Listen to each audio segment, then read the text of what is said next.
Hello and welcome to this lesson. Today we are going to see how to write a PLC program for forward-reverse motor start. But before that we need to review some concepts about motor starts. In the forward-reverse start, we need two contactors. KM1 for forward rotation and KM2 for the reverse rotation. To make a motor rotate in the opposite direction, we need to switch two line phases. We use a contactor to connect line phases to the motor terminals, U1, V1, W1. In the forward rotation, the KM1 when energized makes the following configuration L1 U1 L2 V1, L3 W1 while the second contactor KM2 is off. In the reverse rotation while KM1 is off, KM2 is energized and makes the inverted configuration L1 W1, L2 V1, L3 U1. A contactor is an electrical device that is used to control the motor. It consists of two main parts, contacts and electromagnetic coil. When the coil is supplied with electric power, it generates an electromagnetic field, hence closing the contacts. The coil can be supplied with different voltages. It depends on the industrial applications. The coil that is connected to a PLC output generally supports 24 volts. Here is shown the forward-reverse motor start controlled with a PLC diagram. As we can see clearly here, we have three inputs: forward push button, reverse push button, and the stop push button. As to the output, we have two contactors, KM1 for the forward rotation, and KM2 for the reverse rotation. The process involves, when we press on the forward or the reverse push buttons, the motor rotates forward or reverse respectively. In order to change the motor sense of rotation, we need first to stop the motor by pressing on the stop push button, then we press on the other start push button that's forward or reverse. Back in the main OB, we can now start our program. But, first we head over PLC tags on the left, then we click on default tags to insert our variables. As we have just seen, we have three inputs and two outputs. It is a very efficient way in PLC programming to start with inserting the variable at the beginning.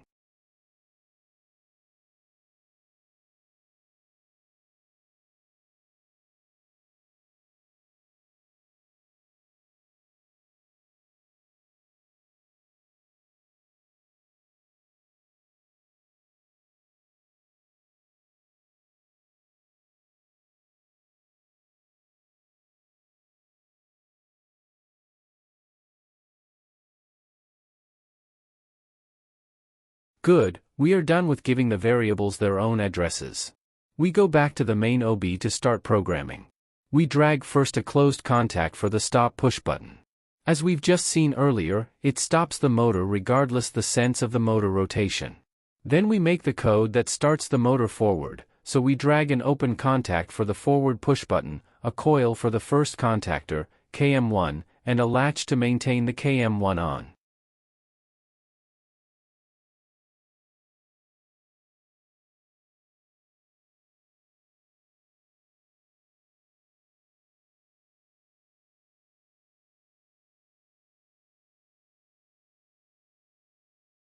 We make the same code to run the motor in the reverse sense.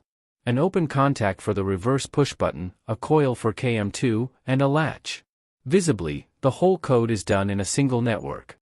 Another method to make the program is putting the code in separate networks.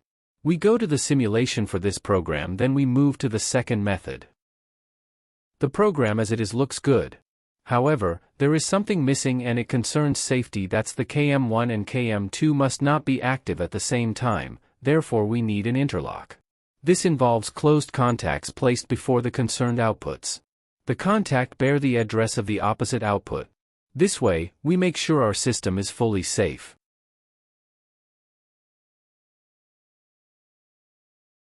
As we can see, no errors reported. We can therefore move to simulation. By the way, if you have any trouble with the software and PLC sim, please let me know in the comments.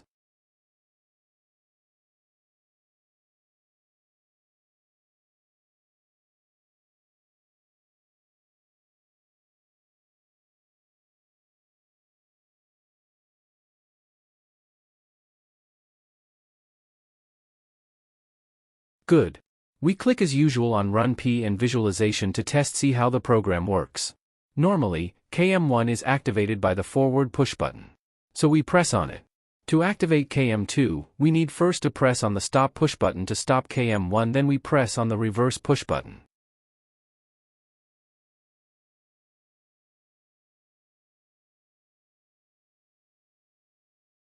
Similarly, to reactivate KM1 we need first to press on the stop push button, then we press on the forward push button. Hope it's clear for everybody. As we are dealing with basic elements in PLC programming, we need to remind you that a PLC program is executed instruction by instruction from left to right and from up to bottom. It's a critical principle not to let slip by, as it ensures the sequencing of the industrial process. We will see this as we advance in the course. Indeed, we move now to the second method, that is making the program code in separate networks. Well, all we need to do is bringing some minor modifications to present program. We move the code that activates the second contactor to the second network.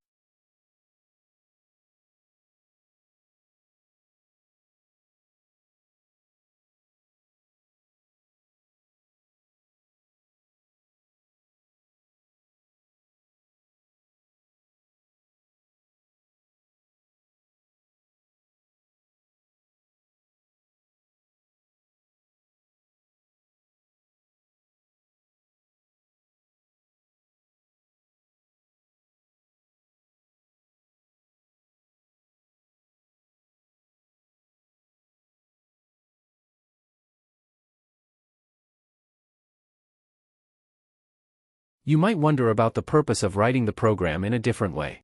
Indeed, in PLC programming, code organization is essential for a viable program. So, code organization depends mainly on the nature of the industrial process we deal with, the number of inputs and outputs. More adapted, let's say, strategies in TIA portal such as functions, function blocks, data blocks are efficient ways for code structure for complex industrial systems. We will see this in detail in the upcoming videos. Good. The program has compiled successfully. No errors reported. We move now to simulation. We proceed the same way as to the previous program and the motor will run as expected.